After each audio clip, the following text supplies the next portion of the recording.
Get ready to hear the truth about America on a show that's not immune to the facts with your host, Dan Bongino. Welcome to the Dan Bongino Show. Producer Joe, how are you today?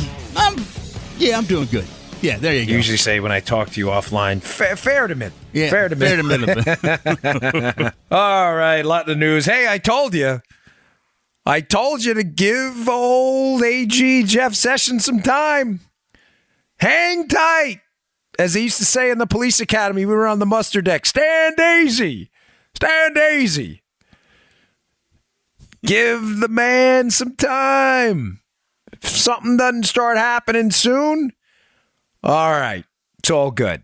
And you can start asking for terminations. And well, you can ask whatever you want. It's a free country. I mean, you're not obligated to listen to me, but why am I bringing this up at the beginning of the show? Well, one of the stories I'm going to get into today is there's a rumor, Joe, you probably heard it, creeping out there in the news ecosystem about some potential firings happening, and Deputy Director Andrew McCabe at the heart of this entire Spygate Clinton email scandal, that he may be getting terminated job-wise. We're not the left, of course. Job-wise before Sunday, which is his earliest retirement date. Yep. So we'll see what happens. I've got some ideas on that. I've got a couple other things, too. Some gun violence myths. These are just myths, folks. They are absolute myths. And in light of course, what happened yesterday with the rally and everything else, I want to get some facts out there and debunk some of these myths about gun violence so we can have a rational conversation. This is all important stuff. All right, before we get into that today, I want to welcome a new sponsor. Ding, ding, ding, ding, ding, ding, All ding. right. We love new sponsors. Our friends at Blinkist. Blinkist. Now, you probably have a lot of meetings today, about 5,000 emails to get to. I know I do. And about 70 books or so. You told yourself you'd read one day, and you want to allegedly have a life. But there's no time for that these days. Life is so busy. Our sponsor today can help you big time with one of those. They can give you back some time to help you get some rest and get your life back. Introducing the Blinkist app. Over 2,000 of the best-selling nonfiction books transformed into powerful packs you can read or listen to in just 15 minutes. Summaries of the key points of some of our best books out there. Blinks of a book, insights. By the way, this thing is awesome because I buy books all the time and I never get to them. Since you're listening to this podcast, you probably love the idea of learning on the go with your smartphone. Imagine if you could listen to the key insights of a nonfiction book in just 15 minutes. With Blinkist, now you can feast your mind on the key ideas from top best-selling nonfiction books. They've got tons of them. I'll give you a list of what's hot now over there. Here's some great ones. Tools of Titans by Tim Ferriss. I love this one. You're a Badass by Jen Cicero. All right. Get Smart by Brian Tracy. You check them out. You want the key insights of the books? Go to Blinkist, all right? Right now, folks, Blinkist. Sorry, I'm a little nasally today. Right now, Blinkist has a special offer just for our audience. Go to Blinkist. That's like Blink, Blinkist, Blinkist.com/Dan right now. That's Blinkist.com/Dan right now to start your free trial or get 3 months off your yearly plan when you join today. That's Blinkist. Blinkist.com/Dan. Start your free trial or get 3 months off your yearly plan. Learn the essential ideas, folks, from the best books in your field. You are covering topics that are all over, like productivity, business, science, self-improvement. What you're into, Blinkist got it. You can uncover subjects you never even knew you loved. Folks, this is a really great, I'm really happy to have them on board. Forbes, BuzzFeed, the New York Times, Lifehacker are all talking about Blinkist. They were chosen in Apple and Google's best of selection for 2 years, and the app is used by over 4 million users. Blinkist.com/Dan. All right, Dan. Welcome on board. Yeah, thanks, guys. Okay, so McCabe, the rumor is that he may get fired before Sunday. Now, there are a couple of ups and downs to this. First, let me just explain to you again McCabe's key role in this entire scandal, because this is critical. McCabe was the deputy director of the FBI during the Clinton email scandal. McCabe's wife had run for office as a Democrat while being in charge, by the way, of this Clinton email scandal. He was the deputy director, the number 2, but it's not in question that he was in the significant decision-making chain for this process. McCabe's wife runs as a Democrat in the state of Virginia. McCabe's wife, I believe her name is Jill, also received $700,000 in donations from PACs affiliated with Terry McAuliffe, the Democrat governor of Virginia, who is also deeply embedded with the Clintons. He's been a Clintonista his entire life. Now, he doesn't recuse himself to the end. McCabe is not a friend of Mike Flynn's. That's a whole other topic. But McCabe's role in this, and here's where I think the problem is, and this is what I told you in a show if you listened to it a week ago. Here's where I think he's running into legal problems, McCabe, and I think his problems are way, way deeper than losing his pension if he gets terminated from the FBI before his Sunday retirement date. Now, I don't want to confuse anybody here, but just so you understand, he cannot retire before Sunday. Oh, right. He can't, because of there are minimum times in service that McCabe has to meet. But this Sunday, this is it. This is the red line. He has to get to that. He's like this at a marathon, Joe. I'm almost there. Almost there. You know what I'm thinking? Dude, you know what's funny? I'm watching you do that, and I thought that was a drop because that sounded so unlike you. He's almost there. It's like when your muscles lock up at the end of a marathon. Now, why is he in trouble? Because as I had said to you in one of the shows last week, the Inspector General Horowitz, who is conducting an internal affairs type investigation of the Clinton email investigation and crimes surrounding what may have happened or bureaucratic missteps that surrounded this, I had said to you that it's convenient that Sessions, in an interview with Shannon Bream, had said that he already has someone looking into this from outside of Washington, D.C. Right. He said he's had someone for a little bit now. That time period corresponds to the discovery of leaks within the FBI about this case. I really can't lose you on this because this is a critical point. Folks, this is super important because there's so much rage directed at Sessions out there now. And I get it. I totally get it. I'm just suggesting to you, hold on. There's something going on behind the scenes. The appointment Jeff Sessions has already acknowledged that he made of an outside Washington, D.C. investigator within DOJ to look at all of this stuff. That appointment corresponds to the release of the Internal Affairs IG report. I say Internal Affairs because it's easier for people to understand. I know that's not the proper title, so please don't email me on it. But you're welcome to if you'd like. But the Internal Affairs IG report released over the summer, the summer that just passed, information about leaks within the FBI. This is where McCabe, I believe, may be in a world of trouble. The leaks of classified information, folks, are a crime. McCabe is... You see where I'm going with this show? Yeah. Him losing his pension is the least of his worries right now. Now, the reason I think this is even an issue and why it's taking so long, because you may, fairly enough, you may be asking, well, Dan, if Sessions was all over it, like you say he was, why wait? Why wait till now? You get it, Joe? Yeah. Why wait till now? I mean, the deadline is Sunday. Yeah. Like, hey, dude, get on the ball. All of a sudden, we're supposed to have faith in you. You waited till the last minute. Folks, I believe this has been going on for a long time, but having worked within the federal government and the law enforcement side, I can tell you, and you probably know this just by instinct, the federal government is a bureaucratic mammoth. It is a woolly mammoth. Yeah. It is a beast. It is very, very difficult to fire people, even who've been convicted of crimes sometimes. It's really hard. It's not easy. Now, because of the responsibility to carry a firearm and the law enforcement authority given to law enforcement officers within the government, it is a little easier to fire law enforcement personnel because of that responsibility. If you're an administrative assistant in the Social Security office and you've been, committed you've been accused of a crime. The procedures, if you're a gun carrier, you can lose your clearance, and losing your clearance makes you ineligible to do the job. That may not be an issue for administrative staff in the Social Security Administration. Does that make sense, Joe?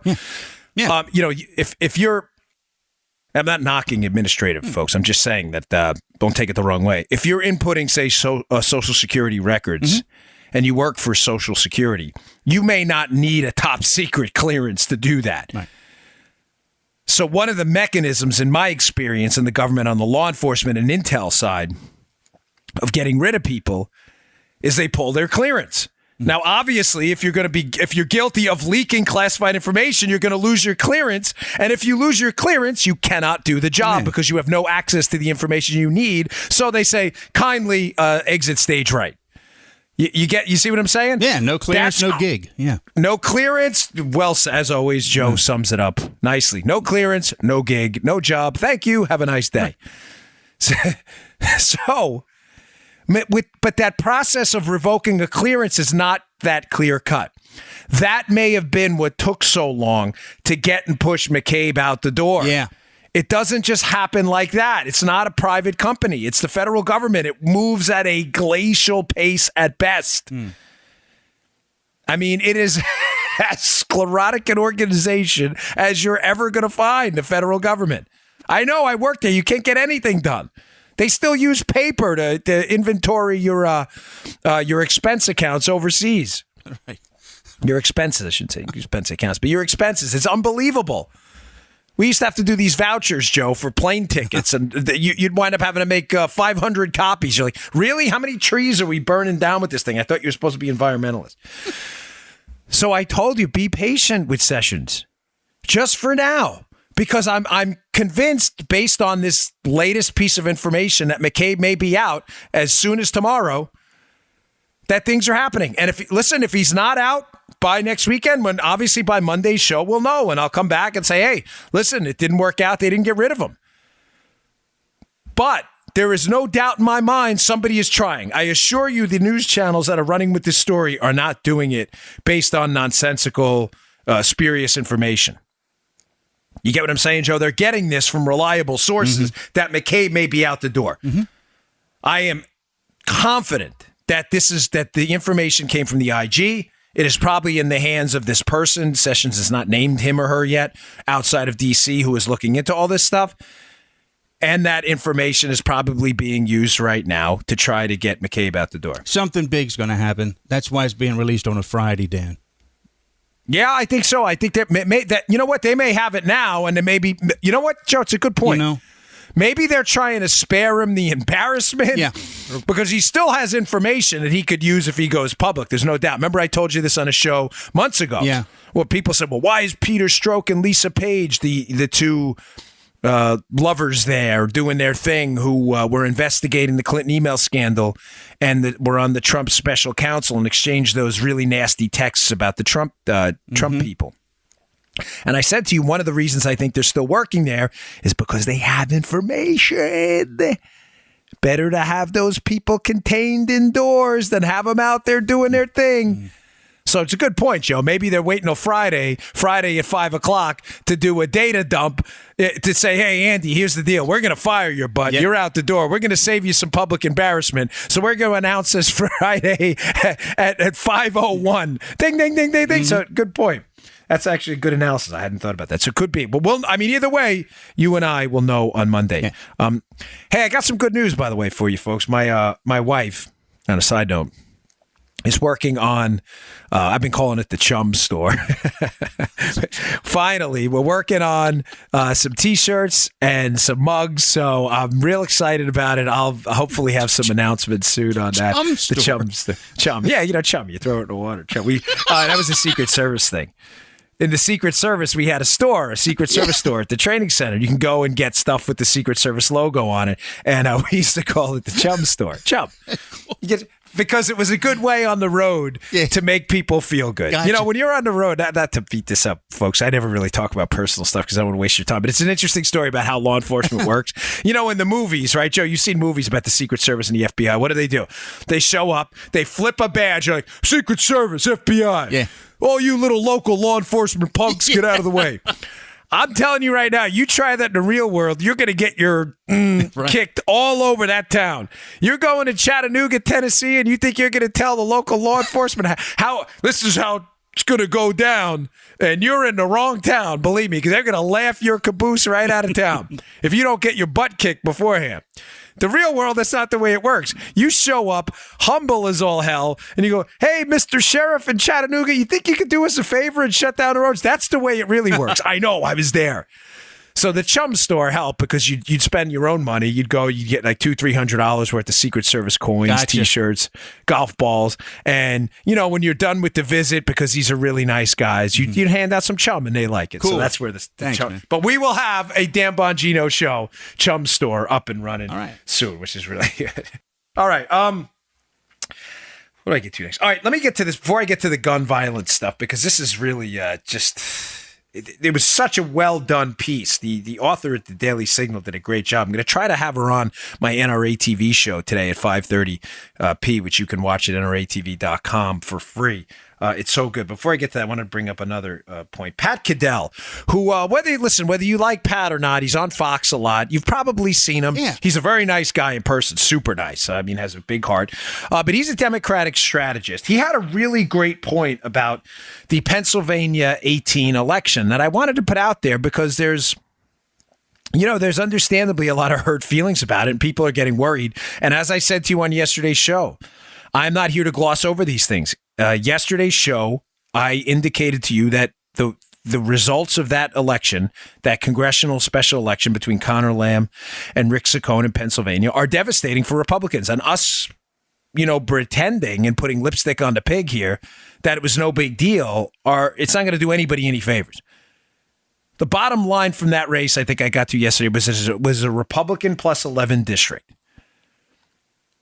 A Democrat is going to wind up winning. The absentee ballots are not going the other guy's way. And R plus 11, that is a heavily, heavily Republican skewed district. Now, let me be clear on this because some people emailed me. They said, well, there are a lot more Democrats registered there. It doesn't matter. I don't care about the registration. I care about how people vote. Historically, people there, even if they're registered Democrat, have voted Republican. That Charlie Cook PVI, that R plus Republican plus 11 number is heavy. I ran in a D plus 6, and I was considered a 50-1 underdog. This was double that in the Republican side. Wow. And the guy wound up winning. I know, I've been through this process. To win an R plus 11 as a Democrat or a Democrat plus 11 as a Republican is an astronomical upset. But Caddell had a really good quote on this race and an interesting piece of analysis I wanted to just put out there for you. He made a really great point. And this is a quote from him. He said, voters never reward you for what you've done in the past. Every election is about the future. So a couple of thoughts on that, folks. Listen, Saccone was not a great candidate. I'm not going to pile on the guy. I mean, he ran. Good for him. He's got a lot of guts putting his name on the ballot, and I'm not here to trash the guy. But he obviously, from everything I've heard, was not a great candidate. I'm not saying he's not a great guy. He wasn't a great candidate. The skills to win weren't there, clearly. Maybe the speeches weren't inspirational. The volunteers weren't inspired. I don't know what it is, but it makes more sense, his failures as a candidate, in light of that quote. Failing to inspire is failing to make people believe that you are going to lead them down or represent them in some path that's going to be better for them. He didn't do it. But secondly, and the more important takeaway, is to the GOP, if you're listening, and I know some of you do. I know it because I've heard it. Gosh, you've got to get off your butts. We can't run on the tax cut. Remember, let me say that again. This is the quote from Caddell. Voters never reward you for what you've done in the past. Every election's about the future. The tax cut's great. I love it. Good job. Round of applause. It's over. It's over. We did it. Great. Well, what's next? If every election is about the future, which he's right about, Caddell, I am 100% convinced what he's saying is spot on accurate. What is the future plan? How are we doubling down on the tax cut? What are we going to do next? Is it regulatory reform? I saw some action on Dodd-Frank, getting rid of some components of that have been really cumbersome for small banks in America that are trying to lend money. What are we doing about government spending, Joe? A huge issue. What are we doing about defunding Planned Parenthood? What are we doing about, military technology? What are we doing about, school choice initiatives? What are we doing? These are all critical components. What are we doing to advance Second Amendment, the Second Amendment, and national reciprocity? Why does the Constitution end at the state line when it comes to the Second Amendment? Why is a concealed carry permit holder in the state of Florida? Can I not carry my weapon in New York? I mean, I can because of HR 218, but most can't. Why? I'm convinced, Joe, that the GOP seemed to think that they could ride this tidal wave of economic optimism from the tax cuts into the next election and not do anything. Folks, that's not going to work. Every election's about the future. What's next? What's next? Right. What are you guys doing? You've done nothing on spending. We've thrown the BCA, the sequester, out the window. That you want to inspire solid conservative, libertarian, and Republican voters. You want to inspire them to believe that you're going to provide them prosperous leadership in the future, a more prosperous America through the votes you're going to take. And yet your recipe for the future is what? To run on a tax cut you passed a few months ago? Great, but that's not enough. You've got to do something. The do matters. You've got to get off your butts. I can't say that enough. I just feel like there's this apathy that's set in, like, well, we won the House of Reps, we won the Senate, we won the presidency, we passed the tax cut. That's not the way this works. You need big, bold agenda items. It's the only way. All right, enough on that. I'm not trying to give it some kind of inspirational speech today. I just want to put it out there that resting on your laurels is not a recipe for future success. All right, today's show also brought to you by our buddies at Brickhouse Nutrition. I love their product, Field of Greens. It's so good. It's become my go-to drink during the day. Why? Because you need fruit and vegetable insurance. Because most of us don't have time every single day to eat the volume of fruits and vegetables you and I both know, and every respected doctor or nutrition scientist in the world knows fruits and vegetables, and consumption on a mass scale of fruits and vegetables is the key to good health. Fiber, the micronutrients, the macronutrients. Heck, there are chemicals in food, life-enhancing chemicals in food, in fruits and vegetables we don't even know about yet. I mean, think about the French paradox, right? All of these, how the French can eat these high-fat diets and they live so much longer. The people don't know, but they know this. Fruits and vegetables are the key to a long, productive, healthy life. You have to eat your fruits and vegetables. Now, I work from home, so I'm at a little bit of an advantage, but most of you don't. Most of you go out and you do a 9-to-5 job where you're busting your butts. You're in your car. My studio is in my house. I can go to the fridge and grab some dried berries. A lot of you don't have that opportunity. This is your fruit and vegetable insurance. It is real food, high quality fruits and vegetables ground up into a powder that tastes terrific. Tastes like a cherry licorice kind of blend. You throw a scoop in water, in green tea. I throw it in V8. I like V8. I mix it up. I slug it down, and I know my fruit and vegetable insurance is there. I know I've consumed the good, healthy quality of fruits and vegetables, because a lot of fruits and vegetables are water. You squeeze out the water, and that's what you get. You get a ground up powder. This is real food. Folks, this stuff is great. Give it a shot. It's one of my favorite products. I take 2 scoops a day. I've been going through volumes of it. The product is called Field of Greens. It's available at brickhousenutrition.com/Dan. That's brickhousenutrition.com/Dan. Field of Greens. Check it out today. brickhousenutrition.com/Dan. Okay. A note on yesterday's rally, because I owe you an opinion. The reason I was hesitant, yesterday to bring it up, and even today, is, folks, I feel like these kids are being taken advantage of. I do. I am, and Dana Lash said it well this morning on Fox, and I applaud her for bringing up this point that we can't credibly, though, and this is the kind of the conundrum I find myself in. So on one side, I mean, it's obvious that the rally, at least in D.C., was made political. Well, why? Because politicians were up and talking. You tell me a Democrat politician, they were there giving political speeches. Yep. So that's not. There's nothing controversial about that unless your media matters. A political rally is where politicians speak about political causes. That's what happened at the D.C. portion of the rally. But I do believe a lot of kids out there really would just, hey, we got to stay. I saw signs never again. Okay, we agree. But Dana on the other side. So on one side, I'm torn because politicians, I think, took advantage of the opportunity to advance their political cause, not necessarily the cause of a lot of these kids. On the other side, Dana said, we're a Second Amendment advocacy organization. She was talking about the NRA, which she's a spokesperson for. She says, so, I could never go out there, and nor would I, and nor are we interested in ever of speaking out against anyone's First Amendment rights. That is your right, absolutely, to go out there, and thank God we have it, and we will passionately defend your right to do so. So I was torn a bit, because, and if you notice, if you follow me on Twitter, I'm usually pretty vocal on Twitter on the news of the day. Mm-hmm. I have tweeted nothing or retweeted anything about the rally, because I'm torn on that issue. Having said that, though, there is a lot of misinformation out there.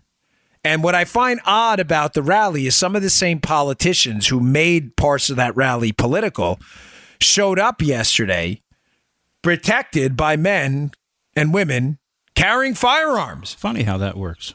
Which is odd. So I did tweet out last night before I went to bed, which you may say, well, I thought you didn't tweet. No, last night before I went to bed, because I saw that, because that part I found kind of interesting. That it's fascinating that there's a rally going on, where kids were there at this political rally in D.C., where the kids are advocating to take away rights from their parents, while the politicians showing up to speak at the rally are protected from the same kids and parents with the firearms they want to take away. The irony. Did I just say any of that wrong? No. I mean, tell me about what I just said is wrong. Kids at a rally are speaking out about taking rights away from their parents, while politicians show up to advocate for taking those rights away, protected using the tools the kids want taken away from their parents. I found the irony of that just stunning.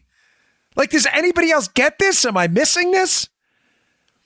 It just seemed quite odd. And I was on Tucker last night, and there's one other point I want to bring up, which I missed on the show last night because it was a 3-4 minute segment. When I was a Secret Service agent, we went to schools that were gun-free zones with guns when we were protecting the president's kids. Think about that. So when the president's kids are involved, the VIPs, the elites, the dignitaries among us, gun-free zone signs don't matter at all. We ignored them. We didn't even, you know what I'm saying, Joe? We just did our thing. Then it's okay. But when it's your kids involved, we're expected to rely exclusively on the sign that says this is a gun-free zone. So when it's elites, the kids and the children of elites, we realize that the sign will do absolutely nothing. Everybody understands that because there'll be a real penalty for failure, a real penalty in terms of the elites.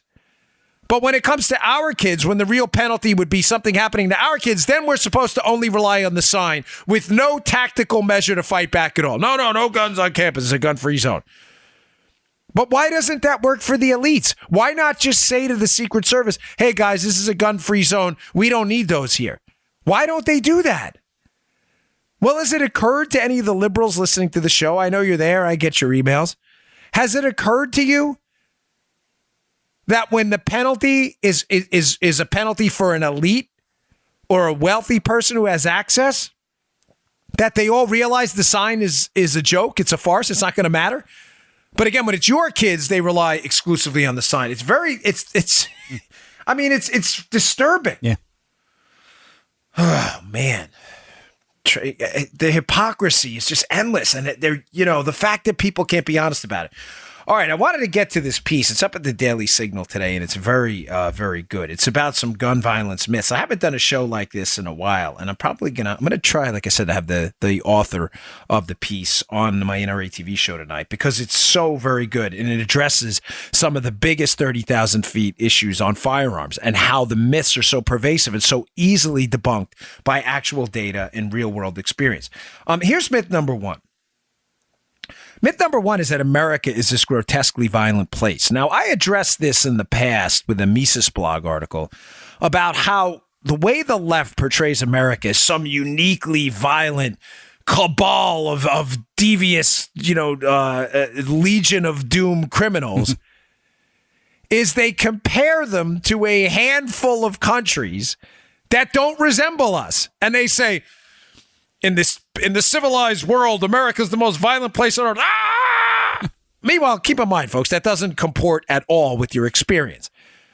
The truth is the overwhelming majority of our listeners out there, thankfully, will never in their entire lives be victims of a violent crime. But how does that comport with the left's theory, Joe? The left's theory is this place is so violent you can't even walk out of your house.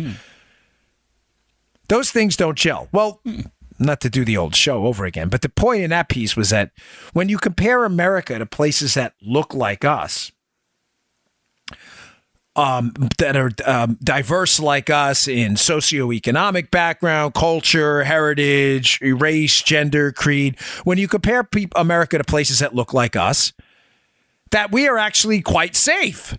Now, that may not make you comfortable comparing America to places like Russia, and Mexico, for different reasons, like based on income scale. You may say, well, they're not as wealthy as we are. Yeah, fair enough. But wealth doesn't make people more violent or less violent.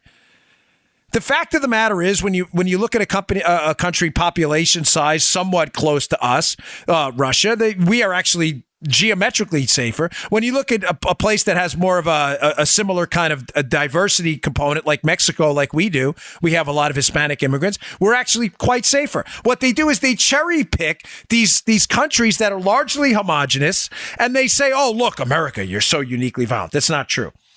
So number one, that was kind of off. I should have stuck to it, but I'm passionate about this, folks. I like to debunk this stuff. Number one myth, America's this uniquely violent place, is nonsense. America's getting safer, folks. Now, there have been pockets of increased crime in big cities, ironically run by Democrats. But even those trends are starting to turn down. Mm-hmm. Violent crime's been, this is from the piece, violent crime's been declining, Joe, since the 1990s. That's a fact. America is not getting more violent. America's getting safer. Read the Daily Signal piece if you, I'm going through the key points because it's not that long. It's about 700 to 900 words. She has links, studies, bullets, the author of the piece, all of it laid out in there nicely. I'm giving you the highlights of it in the top line. Top line number one, America is not getting more violent. It's getting safer. Point number two, Joe. The real public safety concerns when it comes to firearms are suicides and illegal guns. Folks, that's just backed up by the data. The data, are you interested in the numbers? Are we interested in the data? Are we interested in the real world? What are we trying to do here? Are we trying to advance an ideological cause here, gun confiscation, by ignoring the data? Or are we trying to have a reasonable argument based on what's actually happening in the real world, buttressed by facts, data, and research and on-the-ground experience? What are we trying to do? If you're interested in the real threats to public safety from gun violence, the public safety concerns here are suicides and illegal guns. How do I know this? This fact's been out there for a long time, but she highlights it in the piece. 2/3 of all gun deaths, Joe, are suicides. Now, listen, notice I clearly stated in the headline, this is still a public safety concern. Because someone kills himself with a gun, there's not, oh, don't worry, they just killed themselves. This is clearly a concern. But arguing about the gun violence problem in the United States and pretending it is someone attacking you with it, when in reality they're ending their own life, they are Joe, let me be crystal clear. These are two significant problems, but they are not the same problem. They are not the same problem. Does that make sense? These are a person killing themselves is a tragedy. A person shooting you is a tragedy too, but they're different. Liberals need you to believe that you are under some kind of a special threat from a firearm. And the way they do that is by disingenuously proclaiming through their talking points that the threat from gun violence is to you.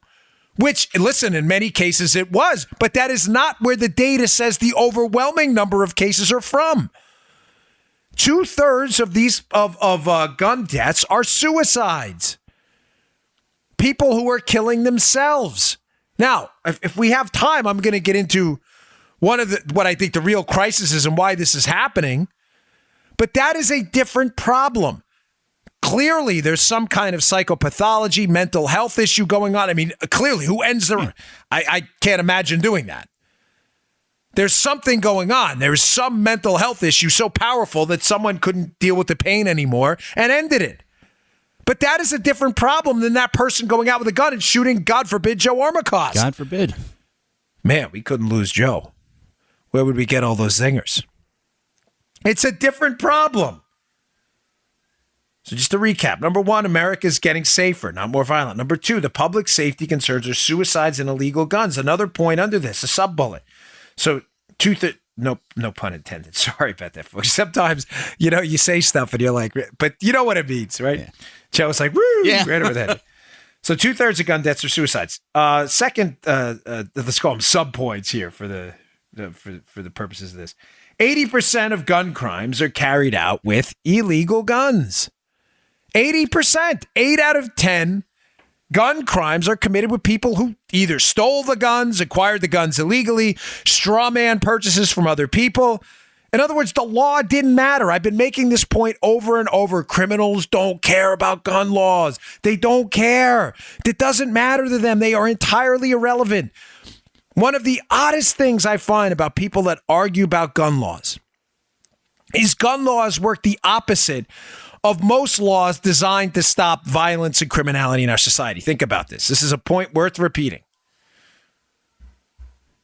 When you have a law for something that's really horrible, like a burglary, like breaking into people's homes, aggravated assault, whatever it may be, I'm confidently telling 90+% of my audience, that law will not affect you one bit, and it will not alter your behavior one bit.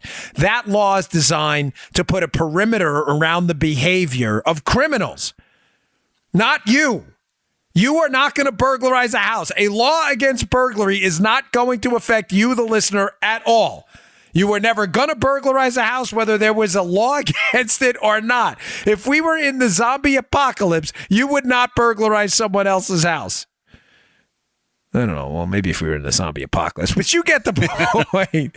The perimeter around the behavior is designed to put a perimeter around the bad guy's behavior. Bad guys don't do this, right, Joe? Or here's what's going to happen. Right. You get charged and convicted of burglary, you're going to do 5-10 years in jail. It's not going to affect you. Neither are, robbery laws or any of these other laws. Gun laws work the opposite way. They put a perimeter fence around the behavior of the law-abiding while the criminals are outside the fence looking in and laughing.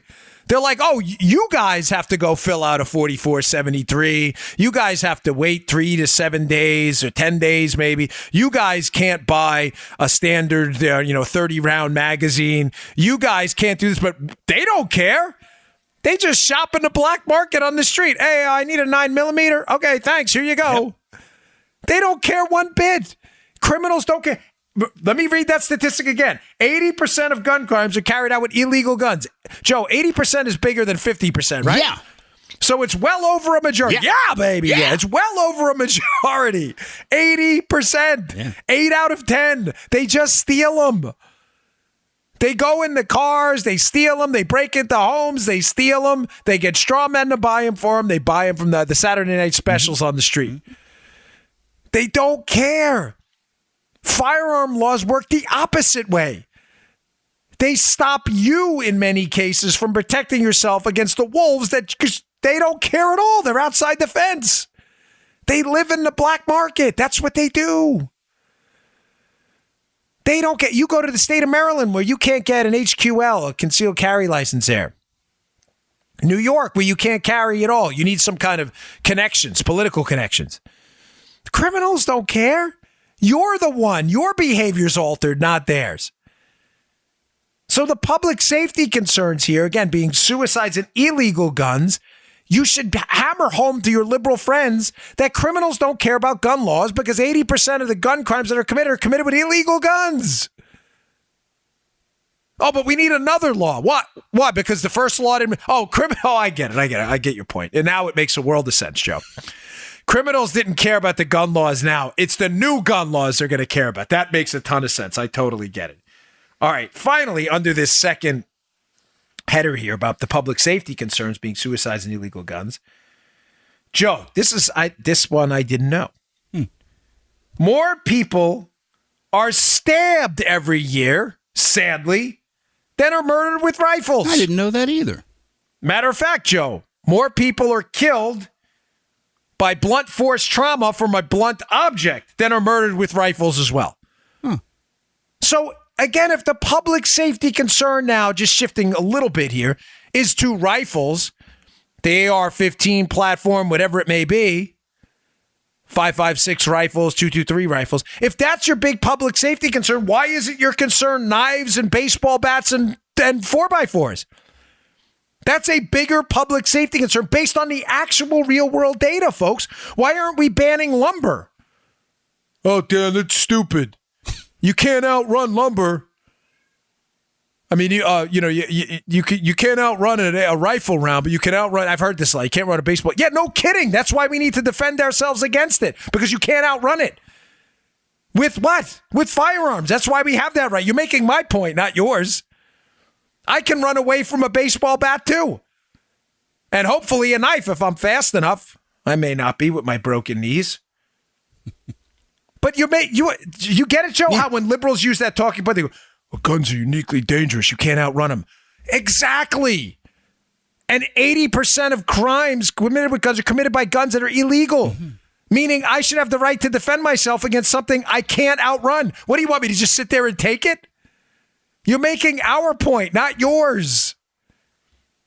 But there's nobody arguing, Joe, to ban knives yet. That'll be next. And 4x4s. I shouldn't give them any ideas, right?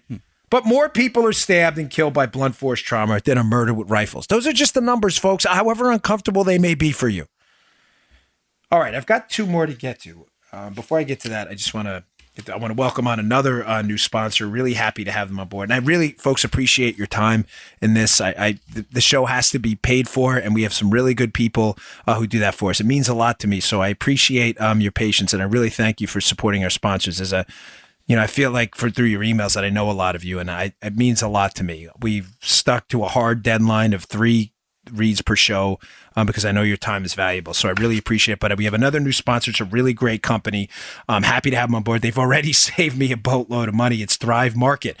If you like to shop organic, folks, if you like to shop for non-GMO foods, this stuff gets super expensive. I remember there's a place, Joe, in Severna Park, an organic market I used to go. Yeah. I know what you're talking about. Yeah. Oh, man. Nice guys in there, but gosh, you go in there, you'll go broke. Mm-hmm. So when I saw this opportunity, and they said, would you be interested in doing a read for Thrive Market? I was like, I looked at the website and I said to my wife, how are the prices? She's like, they're incredible. I said, hell yeah, let's bring them on board. It's a revolutionary online marketplace and are on a mission to make healthy living easy and affordable to everyone. You can shop for thousands of the best-selling non-GMO foods and natural products. I use all this stuff: apple cider vinegar, coconut oil. Always at 25 to 50% below traditional retail prices. You don't believe me? You check it out. You think I'm kidding with you. Check out the Thrive Market brand products because they are the highest quality ingredients at even more affordable prices than the current premium products carried on the site. You can get everything you need, folks. Non-GMO foods, snacks, vitamins, supplements, personal care products, eco-friendly cleaning supplies, safe and non-toxic beauty products, kitchen staples, home goods, organic baby food, kids products, much, much more. And it's all shipped straight to your door. Check out their catalog. You can even filter it by values, dietary preferences. You go to the site, you're going to be very, very happy. The prices are phenomenal. More than 70% of the Thrive Market catalog cannot be found on Amazon. Please go check it out. It doesn't make sense that some of these non-organic products cost more than organic natural products. And now for the first time in history, you can easily access these wholesome alternatives to conventional products found at traditional supermarkets at the same prices or lower. They have a special deal for you, folks. Listen, Thrive Market prices are already up to 50% off, and now they're giving you an extra $60 in free groceries plus free shipping. That's $60 of free organic groceries plus free shipping at a 30-day trial. Here's where you need to go. Go to thrivemarket.com/Bongino. That's Thrive, THRIVE market.com/Bongino. thrivemarket.com/Bongino. Check it out today. You're going to love it. The prices, I promise you, are going to blow your mind.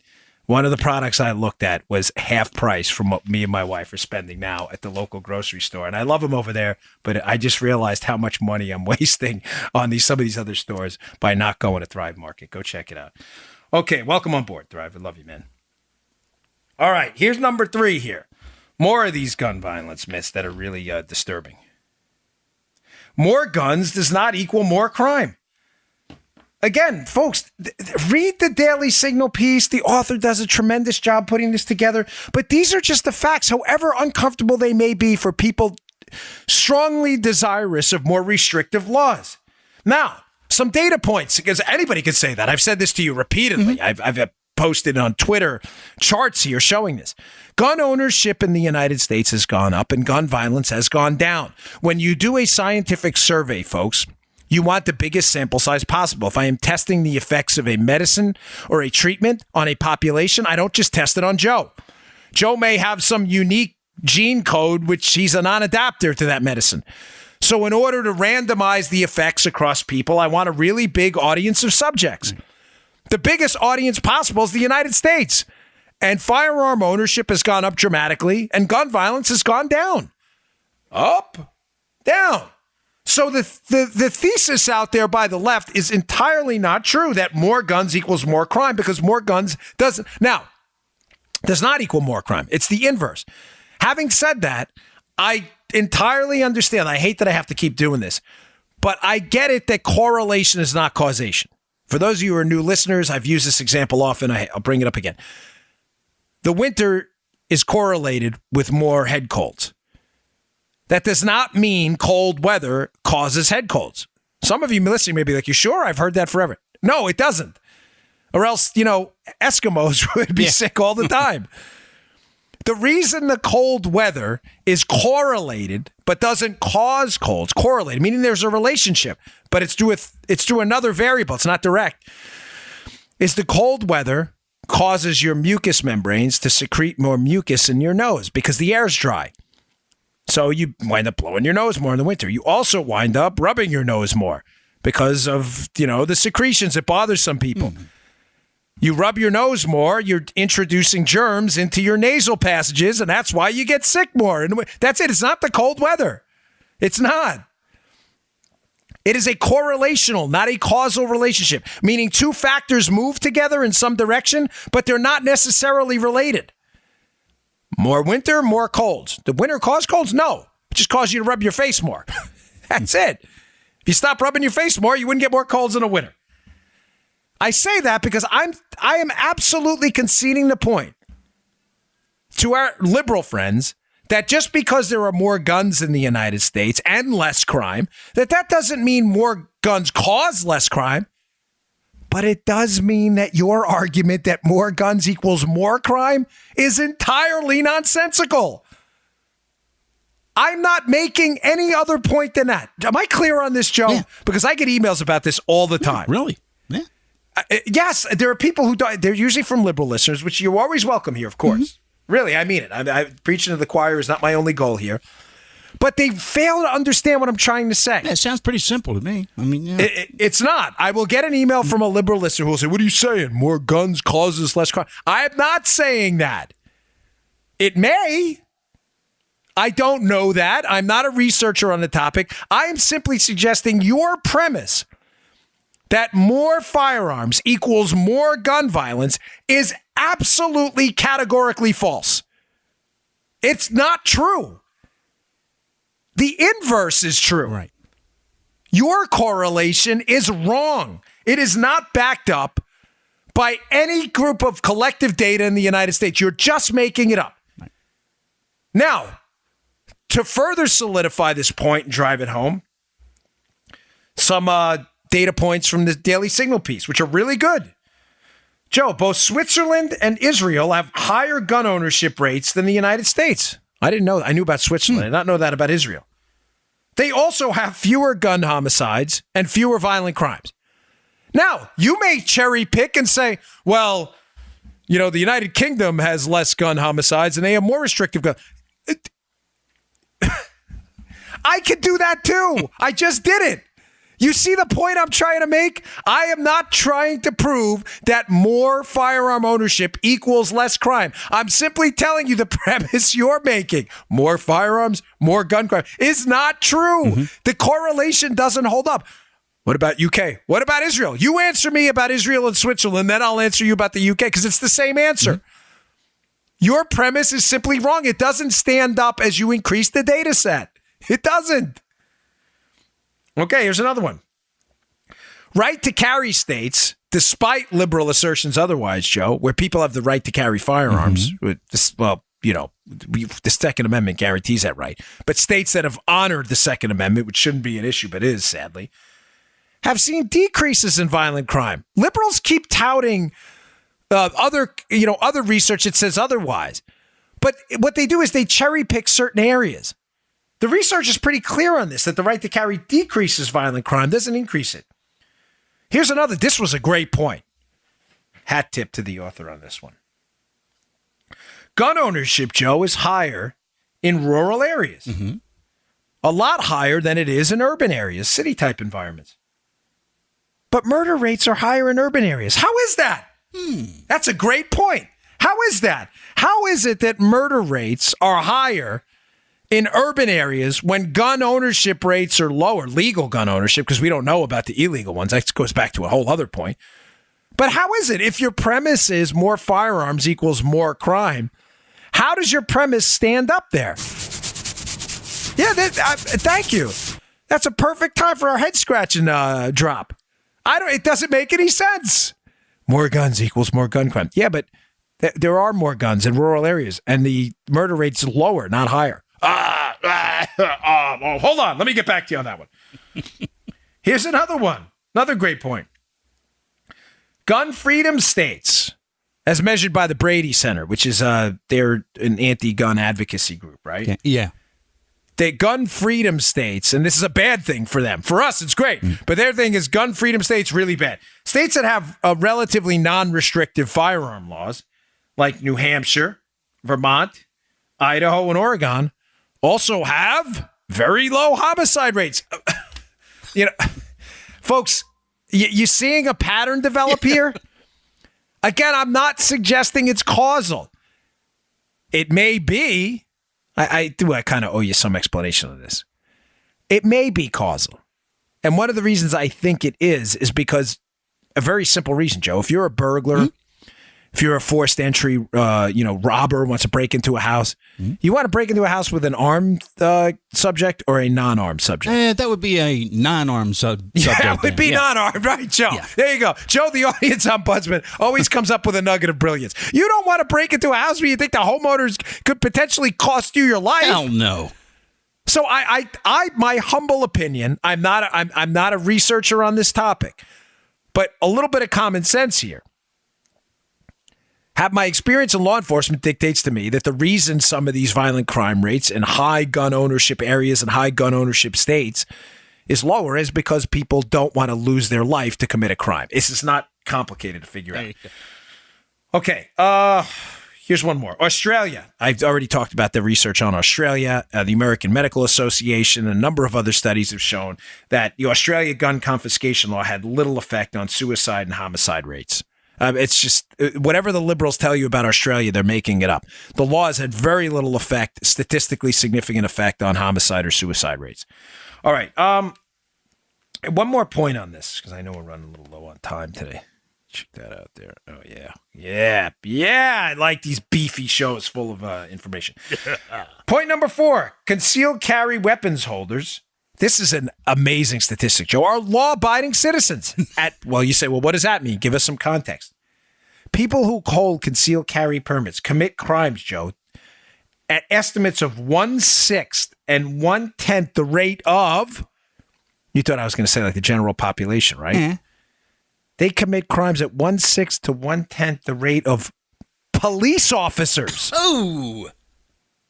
Yeah, there are some police officers who commit crimes, unfortunately. Mm. Concealed carry permit holder, that is obviously infinitesimally small. The rate of crime by police, right? Yeah. Your police officers, it's a rarity to find a police officer committing a crime. But concealed carry permit holders, folks, commit crimes. Let's go on the low end. Let's not even use the 1/10. Let's use 1/6. At 1/6 the rate of cops. And you think they're the problem? Legal gun owners? What data do you have to back that up? The data doesn't back you up. It backs us up. You're just making it up. All right. Now, what's the real crisis here? I'm going to wrap up on this. Folks, the real crisis we have to address here, there's a terrific piece. By the way, that Daily Signal piece will be at the show notes today. Please read it. It's so good. Be at Bongino.com. If you subscribe to my email list, which we always appreciate, I will email you these articles every day along with other selections. I take about 2 hours every day going through the internet to get you the best stuff out there. I have another piece that will be up today at my show notes. It's from Star Parker. It's really good. Star's a friend.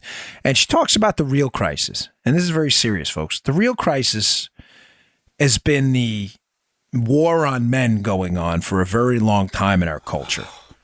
The liberal war on men. We've talked about this, you and I. Yeah, it's troubling, whether it's the war on boys or the term toxic masculinity or whatever these, new generation liberals want to do to knock men off this pseudo perch they think we're on here. It's been troubling. And I just want to give you some numbers to back this up. Starr writes about, she's talking about a researcher here, a guy by the name of Nicholas Eberstadt, who wrote a very popular book. And they're talking about the crisis of men working now. Or, as I should say more precisely, the crisis of men not working. Here's a quote from Eberstadt. The proportion of economically inactive American men of prime working age leapt from 3.4% in 1965 to 11.8% in 2015 and remains at 11.5% today. By my own calculations, this is Starr talking, almost 5 million prime age working men have disappeared from the workforce. Man. Folks, listen, I'm not your preacher. I'm not. I'm a sinner like everybody else. But gosh, what does it do to a man to be in your prime working age and to seemingly have no hope? I like to tie these shows together. There was a reason I started with the Caddell quote. If every election is about the future because people are generally optimistic and like to have hope, every life's about the future too. When you talk to men who've suffered unspeakable horror, who've been POWs in prison camps, I know quite a few of them, and you ask them what got them through it, it was hope. It was a hope that, quite literally, it was hope. It was hope that they were going to see their family again, that they were going to get to eat a steak one day again, that they were going to see a movie again, that one day they were going to taste freedom again, that they were going to get out of their jail cell and they were going to breathe free air one more time. When you squash that hope, you squash everything. If there were no hope of that ever, if they understood that if someone had convinced them that the United States as they knew it was now gone and this prison wall was the last thing they were ever going to see, it is over. Elections are about hope, but so are people. 5 million guys out there, prime working age with nothing. No hope, no job, no prospects. And we're wondering why some people turn to crime and violence. What else do you have but the immediate satisfaction of taking what belongs to someone else? You have nothing left. Your life is a vacuum. Folks, that's why I talk all the time about the economy on the show, because it's not about the economy. It's about hope. It's about work. It's about meaning. It's about jobs. It's about value. It's about imparting value on society. I've seen it firsthand. I know when I lost that first election, I was out of work for a little while. It was devastating. But you know what it did? It spurred me and Joe to do something. It spurred me and Joe on a Sunday in my house at Severna Park, Maryland, Stewart's Landing, to start a show called The Dan Bongino Show at the time. Mm-hmm. And it gave me hope. That's the real crisis, folks. Hey, I really appreciate you tuning in. I'll see you all tomorrow. You just heard The Dan Bongino Show.